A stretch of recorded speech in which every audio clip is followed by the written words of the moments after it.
लोग कहानी सुनेंगे कि धनतेरस क्यों मनाते हैं। समुद्र मंथन के दौरान भगवान धन्वंतरी जब अपने हाथों से अमृत कलश लेकर निकले थे, उस दिन कार्तिक मास के कृष्ण पक्ष की त्रयोदशी तिथि थी। इसीलिए इस दिन को धनतेरस का पर्व मनाया जाता है। भगवान धन्वंतरी की पूजा अर्चना करने से आरोग्य सुख की प्राप्ति होती है। आइए जानते हैं धनतेरस का पर्व क्यों मनाया जाता है और इसकी कथा क्या है।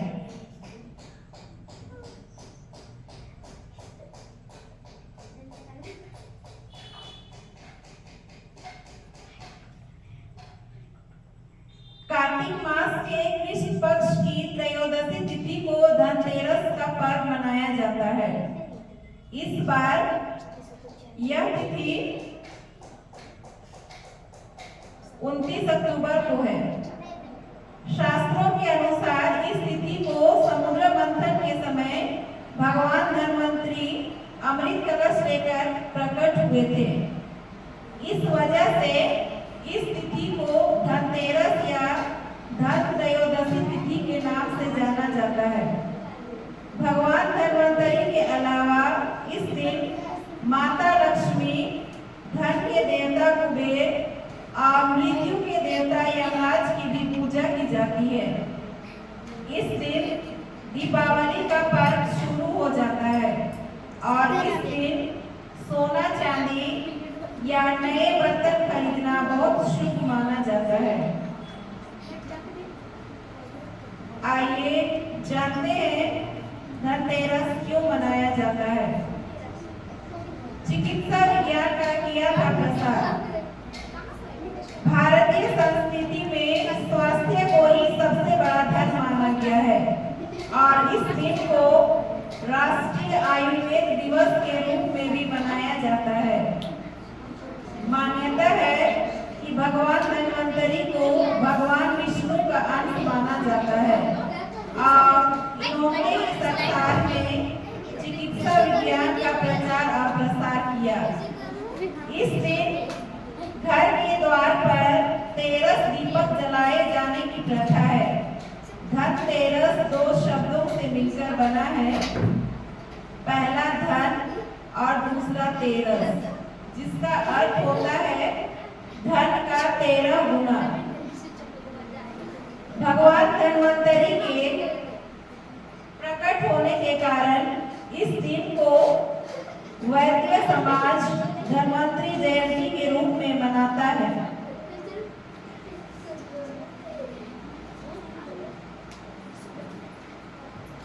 शास्त्रों में वर्णित कथाओं के अनुसार समुद्र मंथन के दौरान भगवान धन्वंतरी हाथों में अमृत कलश लेकर प्रकट हुए थे। जिस तिथि को भगवान धन्वंतरी समुद्र से निकले वह कार्तिक मास के कृष्ण पक्ष की त्रयोदशी तिथि थी।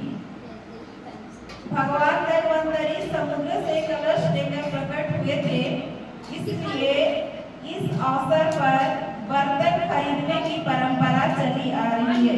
हम लोग सभी कोई धनतेरस के दिन में बर्तन खरीदते हैं। भगवान धन्वंतरी को विष्णु का अंश माना जाता है और इन्होंने ही पूरी दुनिया में चिकित्सा विज्ञान का प्रचार और प्रसार किया। भगवान धन्वंतरी के बाद माता लक्ष्मी 2 दिन बाद समुद्र से निकली थी और इसीलिए उस दिन दीपावली का पर्व मनाया जाता है। इनकी पूजा अर्चना करने से आरोग्य सुख की प्राप्ति होती है।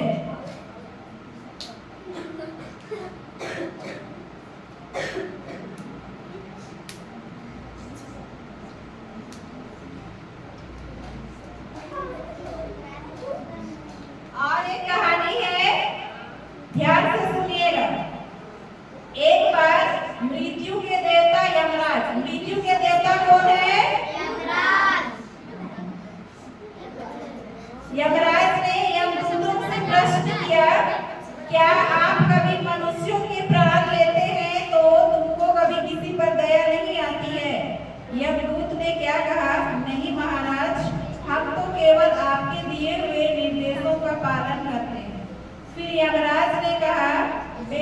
होकर बताओ, क्या कभी मनुष्य के प्राण लेने में दया आई है?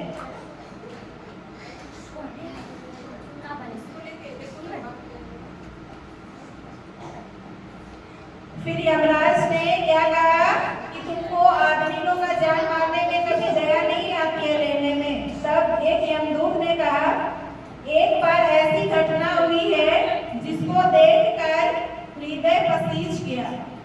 क्या कहानी है उसको ध्यान से देखो। एक दिन हंस नाम का राजा शिकार पर गया था और वह जंगल में भटक गया था और भटकते भटकते दूसरे राजा की सीमा पर चला गया।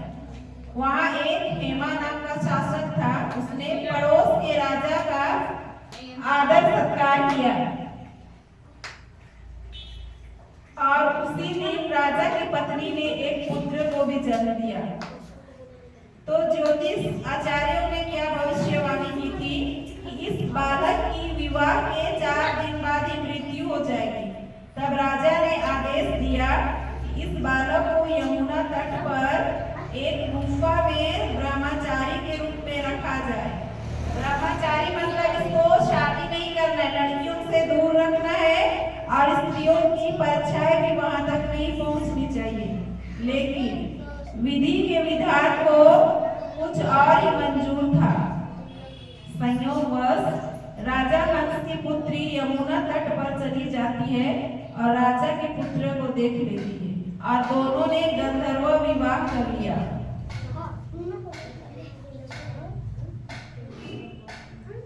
विवाह के 4 दिन बाद ही राजा के पुत्र की मृत्यु हो गई। तब यमदूत ने कहा, उस नवविवाहिता का करुण विलाप सुनकर हृदय पसीज गया था।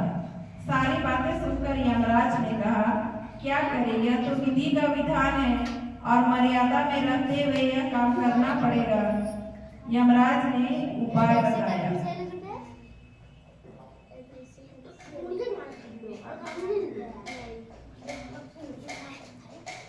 वीडियो